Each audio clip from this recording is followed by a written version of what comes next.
Hello everyone. आज के इस क्लास में हम लोग डिस्कस करेंगे अलजेब्रा ऑफ कंटिन्यूअस फंक्शन। एक थ्योरम है, इसमें 4 पॉइंट हैं, इनको हम डिस्कस करेंगे। इसमें से एक को हम लोग प्रूव करेंगे, बाकी चीज़ें हम लोग ऐसे ही समझेंगे, ठीक है। सो थ्योरम का स्टेटमेंट ये है कि एफ और जी दो रियल कंटिन्यूअस फंक्शन है। ये दोनों ही फंक्शन कंटिन्यूअस है किसी पॉइंट सी पर, ठीक है। और ये जो सी है, इनके डोमेन का ही कोई पॉइंट है। तो ये 4 चीज़ें होंगी। अगर एफ और जी कंटिन्यूअस है सी में, तो इन दोनों फंक्शन का सम जो होगा वो भी कंटिन्यूअस होगा उसी पॉइंट पर। इनका जो डिफरेंस है वो भी एक कंटिन्यूअस फंक्शन होगा एक्स इक्वल टू सी पर। दोनों का प्रोडक्ट ये भी कंटिन्यूअस होगा उसी पॉइंट पर। और इन दोनों का जो कोसेंट होगा वो भी कंटिन्यूअस फंक्शन होगा एक्स इक्वल टू सी पर। कंडीशन ये है कि जी ऑफ सी नॉन जीरो होना चाहिए। अब चलिए इसमें से हम फर्स्ट को प्रूव करते हैं। क्योंकि एफ और जी दोनों ही कंटिन्यूअस फंक्शन है सी पर, तो सी पर कंटिन्यूअस होने का मतलब है कि जो लिमिटिंग वैल्यू होगा फंक्शन एफ का एक्स टेंस टू सी पर, वो इक्वल होगा फंक्शनल वैल्यू के at x equal to C. ये चीज़ होगा। दूसरी बात, limit x tends to C G of X, ये भी कंटिन्यूअस फंक्शन है, इसीलिए ये दोनों भी इक्वल होंगे। अब आते हैं हम सम ऑफ टू फंक्शन पर। तो एफ ऑफ एक्स, जो सम डिफाइंड होता है फंक्शन का, एफ प्लस जी, ये वैल्यू लेगा एक्स और ये डिस्ट्रीब्यूट हो जाता है F of X plus ji of X. ऐसे डिफाइंड होता है सम ऑफ टू फंक्शन, ठीक है। डिफरेंस के केस में भी ऐसे ही होता है, प्रोडक्ट में भी ऐसे ही होता है, ठीक है। ये अलग अलग हो जाता है, यहाँ पर मल्टीप्लाई हो जाएगा।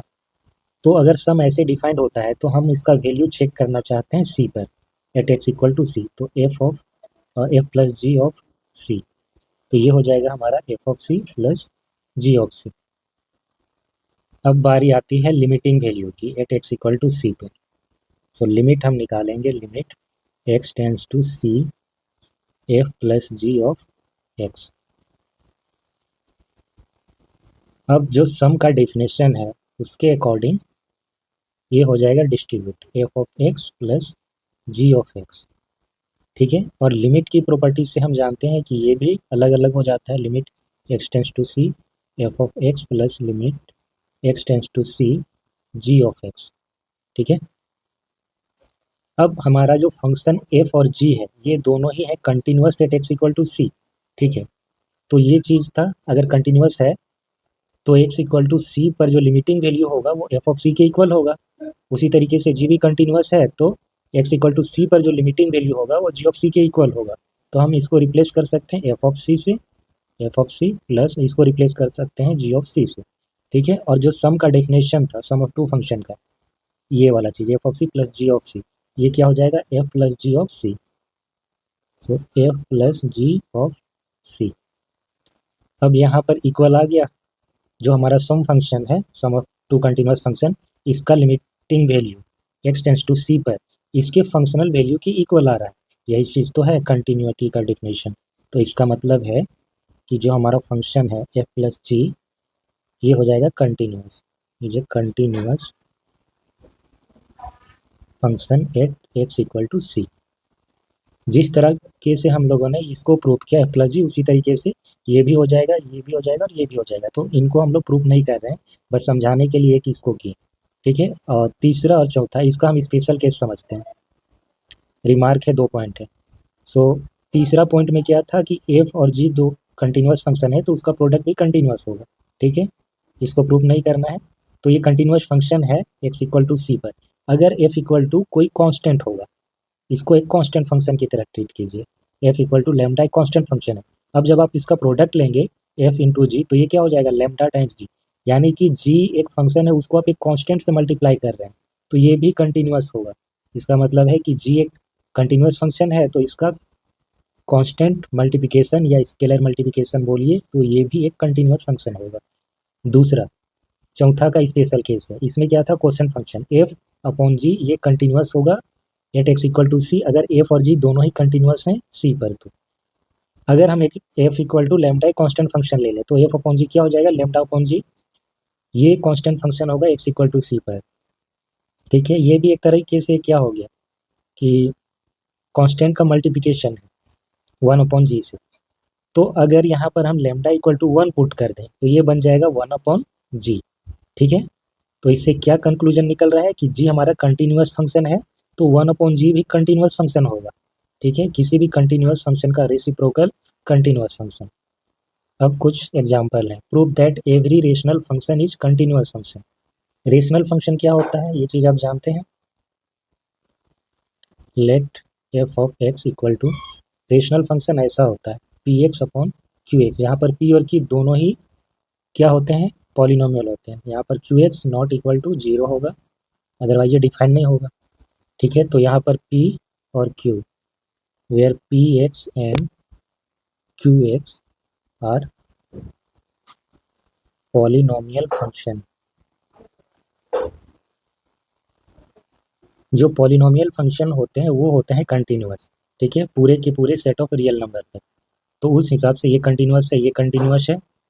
और एफ क्या होगा, इसका जो डोमेन होगा वो पूरा सेट ऑफ रियल नंबर होगा, सिर्फ उन पॉइंट्स को छोड़कर जिस पर हमारा डिनोमिनेटर फंक्शन ये 0 हो जाए। तो डोमेन ऑफ एफ क्या हो जाएगा, domain of F is all real number except points at which Q x is 0। ठीक है, अब पॉलिनोमियल फंक्शन अगर कंटिन्यूअस है तो उनका जो कोसेंट होगा वो भी कंटिन्यूअस होगा। अभी जस्ट हमने जो थ्योरम डिस्कस किया था, अगर एफ कंटिन्यूअस है, जी कंटिन्यूअस है सी पर, तो इनका कोसेंट भी कंटिन्यूअस होगा एक्स इक्वल टू सी पर। अब यहाँ पर क्या है कि ये दोनों ही कंटिन्यूअस है पूरे के पूरे रियल नंबर पर, सिर्फ उन पॉइंट्स को छोड़कर जिस पर ये 0 हो रहा है, तो इसका मतलब ये पूरा का पूरा कंटिन्यूअस होगा। Since polynomial function are continuous, hence f of x is continuous। Next question है, discuss the continuity of sine function. Sine function continuous होता है, इसका ग्राफ अगर आपको याद हो तो ये कुछ ऐसा दिखता है। तो ये फंक्शन तो दिख रहा है कि कंटिन्यूअस है थ्रू आउट रियल लाइन में। इसको डिस्कस करना है कि कंटिन्यूटी क्या सभी पॉइंट पर कंटिन्यूअस है या फिर कहीं पर ब्रेक है। ठीक है, तो इसके लिए हम एक पॉइंट एज्यूम कर लेते हैं, सी कोई रियल नंबर है, let C be a real number. तो सी पर फंक्शन का वैल्यू क्या हो जाएगा, मान लेते हैं कि हमारा जो फंक्शन है ये ऐसा है साइन ऑफ एक्स, तो जो फंक्शन का वैल्यू होगा एक्स इक्वल टू सी पर वो होगा साइन सी। अब हमको लिमिट चेक करना है, और ये फंक्शन कहीं पर ब्रेक नहीं हो रहा है, ना ही किसी पॉइंट के लेफ्ट साइड और राइट साइड अलग अलग कर्व बन रहा हो। ठीक है, ये अलग अलग फंक्शन को रिप्रेजेंट करे ऐसा कहीं पर तो हो नहीं रहा है, तो हम यहाँ पर लेफ्ट हैंड लिमिट और राइट हैंड लिमिट अप्लाई नहीं करेंगे। लेकिन अगर हमको लिमिटिंग वैल्यू चाहिए तो हम करेंगे कैसे, ऐसा तो कोई फॉर्मूला भी नहीं था लिमिट में। Limit x tends to C अगर हमको चाहिए, F of X, limit x tends to C sine of X, कैसे निकालेंगे इसको, क्योंकि हम जानते हैं कि जो लिमिट होता है वो एक्सपेक्टेड वैल्यू होता है जब हम लेफ्ट हैंड से राइट हैंड से अप्रोच करते हैं। तो यहाँ पर हम क्या करेंगे, राइट साइड से अप्रोच करेंगे। आप कह सकते हैं कि हम राइट हैंड लिमिट को चेक कर रहे हैं। ठीक है, तो उसके लिए हमको x को रिप्लेस करना पड़ेगा x प्लस एच से, और h टेंस टू 0 ये चीज़ करेंगे, सॉरी c प्लस एच से। ठीक है, c पर हम चेक कर रहे हैं ना, c एक रियल नंबर है, तो c प्लस एच से हम रिप्लेस करेंगे और h टेंस टू 0 करेंगे, तो इसका मतलब है कि x टेंस टू c हो जाएगा, तो c पर हमारा लिमिटिंग वैल्यू मिल जाएगा। So let x equal to c plus H, when h tends to 0 then, नहीं x टेंस टू होगा ना, when x tends to c then h tends to 0। तो लिमिट h टेंस टू 0 ये हो जाएगा sine c plus h, limit h tends to 0 sine c into cos h plus cos c into sine h. Sine c constant होगा, limit h tends to 0 cos h plus cos c 0 होगा, sorry cos c constant होगा, and limit h tends to 0 sine of h। तो sine c as it is रहेगा, और ये एक formula होता है लिमिट में, cos h का जो होता है limiting value h tends to 0 पर, ये होता है 1, cos c कांस्टेंट, और ये होगा 0। तो फाइनली हमको मिलेगा साइन ऑफ c, जो कि इक्वल है हमारा f ऑफ c के। तो functional value x equal to c पर और लिमिटिंग वैल्यू ये दोनों ही सेम आया, इसीलिए ये फंक्शन कंटिन्यूअस होगा। Therefore f of x equal to sine of x is continuous. Function at x equal to c, और क्योंकि c हमारा कोई भी रियल नंबर है, since c is any real number, therefore sine x is continuous all over R।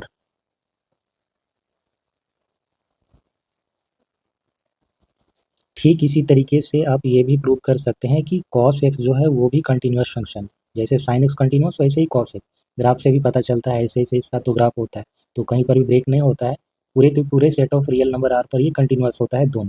अब हम बात करेंगे 10x की, ठीक है, ये इंपॉर्टेंट है, इसको ध्यान से समझिएगा कि 10x कंटिन्यूअस क्यों है। इसका ग्राफ से तो आपको लगता होगा कि ये डिसकंटिन्यूअस है, क्योंकि इसका ग्राफ जो होता है ऐसा होता है, बीच बीच में लगता है ब्रेक है। असल में यहाँ पर ये डिफाइंड ही नहीं होता है, जहाँ पर डिफाइंड ही नहीं है वहाँ पर हम कंटिन्यूटी की बात ही नहीं करते हैं।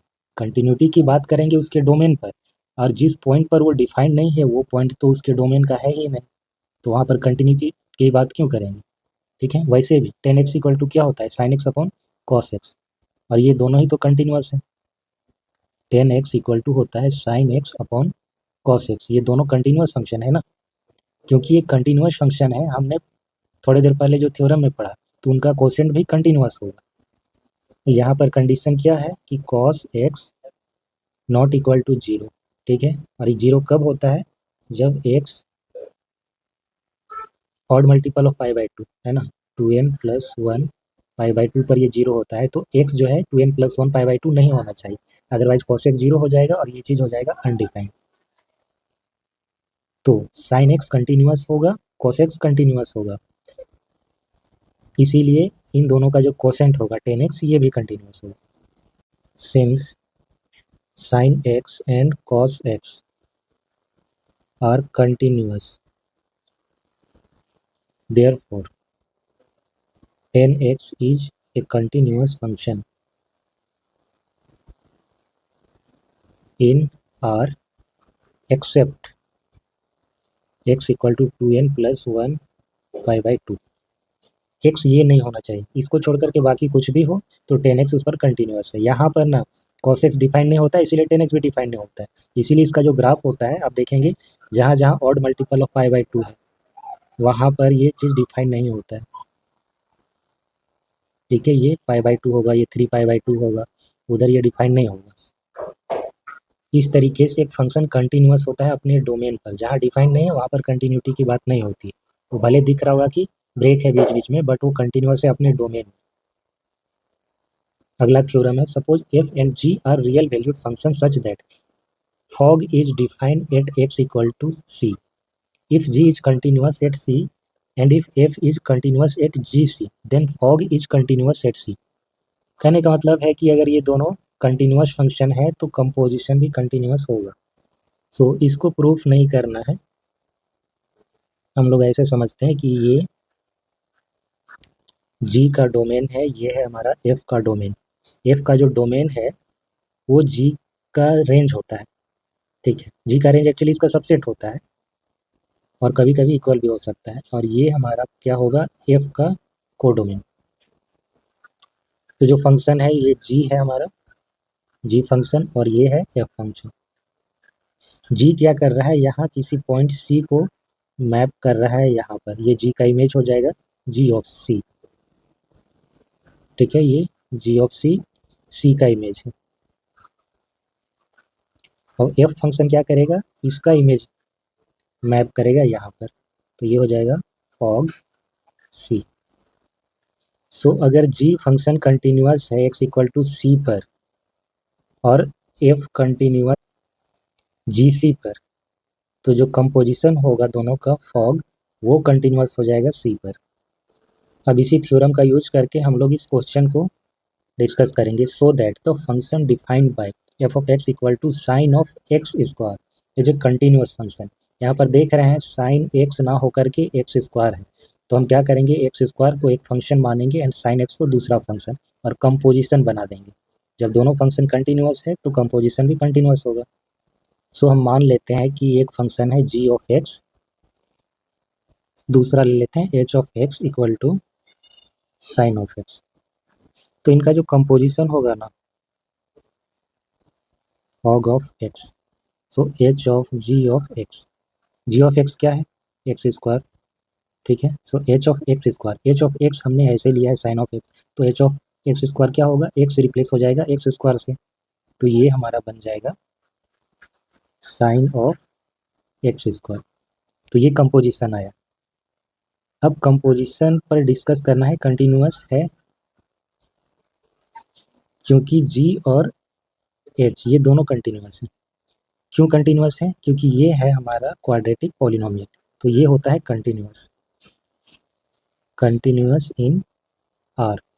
साइन एक्स ये भी कंटिन्यूअस होता है, कंटिन्यूअस इन आर। दो फंक्शन कंटिन्यूअस हैं तो उनका कंपोजिशन भी कंटिन्यूअस होता है, बशर्ते कंपोजिशन प्रॉपर्ली डिफाइन होना चाहिए। पहले जी क्या करेगा एक्स को मैप करेगा एक्स स्क्वायर पर, फिर एच क्या करेगा इसको मैप करेगा साइन फंक्शन पर। जब हम इसको एक्स स्क्वायर इनपुट देंगे तो ये बना देगा साइन ऑफ एक्स स्क्वायर, यानी कि ये वाला चीज। तो क्योंकि एफ और जी दोनों कंटिन्यूअस हैं, since F and G are continuous in R, therefore, sorry F नहीं एच ना, therefore log of X is continuous in R. Next question, ये भी कंपोजिशन पर ही बेस्ड है, ये अच्छा क्वेश्चन है, इसमें और भी प्रॉपर्टी अप्लाई होंगी, तो समझते हैं। अच्छा किसको हम जी लें किसको एच लें ये हम पर डिपेंड करता है। तो यहाँ पर क्या करेंगे सबसे पहले मॉड के अंदर की चीज़ इसको एक फंक्शन मानते हैं, फिर हम दूसरा फंक्शन लेंगे मॉड वाला। तो जी ऑफ एक्स हम ले लेते हैं 1 minus X plus mod of x, और दूसरा ले लेते हैं एच ऑफ एक्स, ये मॉड ऑफ एक्स, ठीक है। ये मॉड ऑफ एक्स इसके लिए नहीं है, ये टोटल फंक्शन पर जो मॉड अप्लाई हो रहा है उसके लिए। जी क्या करेगा एक्स को मैप कर रहा है यहाँ पर, और फिर हम एच को ये इनपुट जब देंगे तो ये इस पर पूरा मॉड लगा देगा, एक्स पर मॉड लगाया ना, तो अगर हम इसी को इनपुट दे दें यहाँ पर एच पर तो इस पर मॉड लगा देगा, बस इतनी सी बात है। अब बात करते हैं जी फंक्शन की, क्या ये कंटिन्यूअस है? तो हाँ ये कंटिन्यूअस है, क्योंकि ये है हमारा सम ऑफ टू कंटिन्यूअस फंक्शन। ये क्या है, ये एक लीनियर पॉलिनोमियल है, कंटिन्यूअस है आर में। ये क्या है मॉड ऑफ एक्स, ये भी होता है कंटिन्यूअस, इसका ग्राफ ऐसा होता है, ठीक है, मॉड ऑफ एक्स का। तो ये कंटिन्यूअस होता है आर में। Sum of two continuous function is continuous function, ये हमारा कंटिन्यूअस है, ये लीनियर है, लीनियर पॉलिनोमियल, ये है कंटिन्यूअस, ये भी होता है continuous. Therefore G of X ये हो जाएगा कंटिन्यूअस इन आर, पूरे के पूरे set of real number R पर कंटिन्यूअस होगा। और ये जो मॉड ऑफ एक्स है ये तो कंटिन्यूअस होता ही है, कंटिन्यूअस इन आर। तो इन दोनों का कंपोजिशन क्या होगा कंटिन्यूअस होगा। देयरफॉर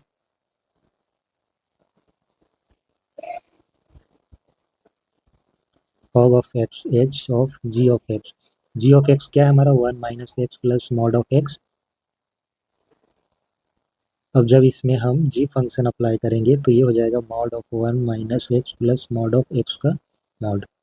तो ये चीज़ कंटिन्यूअस होगा, क्योंकि दो कंटिन्यूअस फंक्शन का कंपोजिशन है, इसीलिए ये भी continuous. Therefore log is a continuous function. So आज के लिए बस इतना ही रखते हैं। उम्मीद करते हैं आज का क्लास आपको पसंद आया होगा। वीडियो को लाइक और शेयर जरूर करें, चैनल को जरूर सब्सक्राइब कर दीजिएगा ऐसे ही वीडियो के लिए।